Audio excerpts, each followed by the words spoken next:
दोस्तों नमस्कार। इस समय एक तरफ चुनावी जंग जारी है और ऐसे में एक ऐसे पूर्व सांसद के ऊपर एक ऐसी विपत्ति आ जाती है कि जो अदालत का फैसला होता है सुनते ही उनके होश उड़ जाते हैं।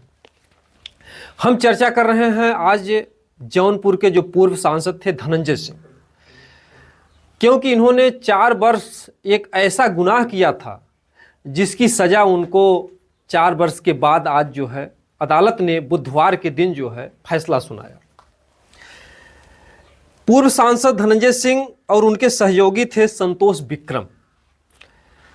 इन लोगों ने नमामि गंगे के प्रोजेक्ट मैनेजर का अपहरण कर लिया था, यानी कि ये अपना कार्य कर रहे थे। ऐसे में क्या करते हैं, धनंजय सिंह अपने सहयोगी संतोष विक्रम को 2 साथियों के साथ पिस्तौल लेकर के भेजते हैं और जो नमामि गंगे प्रोजेक्ट के मैनेजर था उसको अपने आवास पर ले जाते हैं। आवास पर ले जाने के बाद उसको डरवाते हैं, धमकाते हैं, क्योंकि ये जो सांसद जी थे इनके पास खुद का अपना बिल्डिंग मटेरियल था। ये उस मैनेजर को ये धमकाते हैं कि तुम जो भी माल लगा रहे हो सब डुप्लीकेट माल है, गड़बड़ माल है, और तुमको जो है जो मैं दूंगा, जो हमारा गिट्टी मोरंग बालू है, उस प्रोजेक्ट को जो है इस्तेमाल करो। ऐसे में मैनेजर उनकी बात को ना करता है तो उसको पिस्तौल दिखाकर अपने ही आवास पर धमकी देते हैं, मैं तुमको जान से मार दूंगा, तुमको मैं जीने नहीं दूंगा, तमाम तरीके की धमकियां उसको देते हैं। इसके बाद मामला ये पहुंचता है कि ये 10 मई 2020, यानी कि जो घटना घटी है 10 मई 2020 को थी, और लाइन बाजार थाने में ये नमामि गंगे प्रोजेक्ट के मैनेजर और एक थे मुजफ्फरनगर के अभिनव सिंघल, ये दोनों लोग जाते हैं और सांसद धनंजय सिंह के खिलाफ रिपोर्ट लिखाते हैं कि हमारे साथ इस तरीके से उन्होंने अपने आवास पर बुला करके रंगदारी दिखाई, पिस्तौल दिखाकर जान से मारने की धमकी दी। इसके बाद संतोष विक्रम 2 साथियों का ले जाने के बाद ये इस तरीके का दबाव डालाते हैं कि तुम्हारी जितनी भी सामग्री लग रही है, जितने भी सामान लग रहे हैं, वो सारी चीज़ें जो है डुप्लीकेट हैं। और इस समय अपर सत्र न्यायाधीश एमपीएमएलए कोर्ट शरद कुमार त्रिपाठी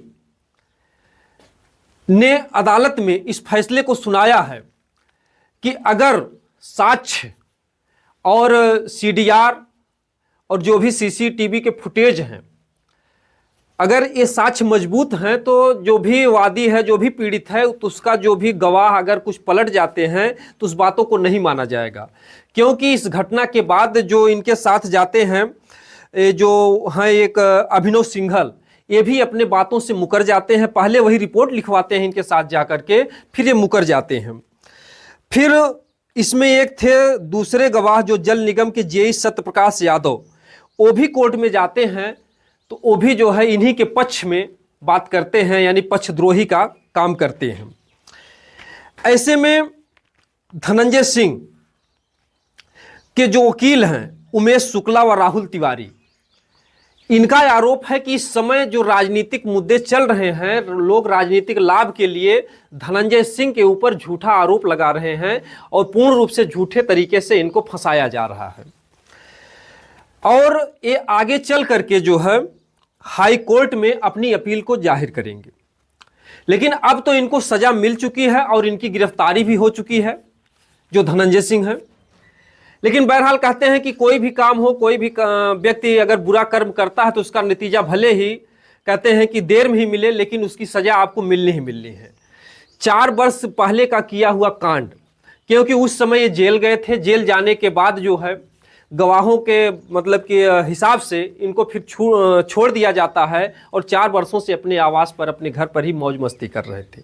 लेकिन 4 वर्ष के बाद इतनी बड़ी सज़ा को मिलने के बाद जौनपुर की जनता में भी एक तरीके से हलचल मची है। जो भी उनके सहयोगी हैं उन लोगों का बराबर ये आरोप है कि लोग राजनीतिक मुद्दे में जो है इनको फंसाना चाहते हैं, क्योंकि सामने जो चुनाव है और अदालत ने ये भी जो है साफ कर दिया है कि अब ये कोई भी विधानसभा का चुनाव या कोई भी चुनाव ये अब नहीं लड़ पाएंगे।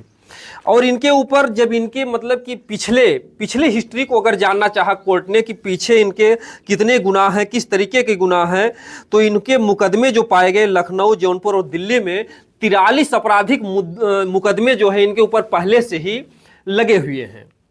लेकिन अब आगे मामला कहाँ तक जाता है, कहाँ तक हाई कोर्ट या कितना ये लड़ पाते हैं, लेकिन इस समय जो इनकी बदनामी की चर्चा फैल गई है, एक बार तो सबकी सुर्खियों में है। ये मामला जो है काफ़ी वायरल चल रहा है कि जौनपुर के पूर्व सांसद धनंजय सिंह अपने साथी के साथ गिरफ्तार हुए हैं और इनके ऊपर 7 वर्ष की सजा के साथ साथ 1.5 लाख रुपए का जुर्माना भी लगा हुआ है। तो मैं आप लोगों से यही कहूँगा कि इस तरीके की घटनाओं से बचें। जो भी हमारे इस वीडियो को देख रहे हैं, हमेशा सजग रहें, सचेत रहें। हमारा एक घटना दिखाने का यही मकसद है कि कोई भी बुरा कर्म ना करे, किसी के ऊपर दबाव ना डाले, किसी के ऊपर धमकी ना डाले। हाँ, अगर आप सफल हैं, अगर आप मजबूत हैं तो गरीबों की सहायता करें, परोपकार में अपना समय लगाएं, क्योंकि एक बार जो है सलाखों के पीछे जाने के बाद जो बदनामी की दाग लग जाती है शरीर पर, वो पूरा जीवन धुलती नहीं है। दोस्तों, जय हिंद, जय भारत।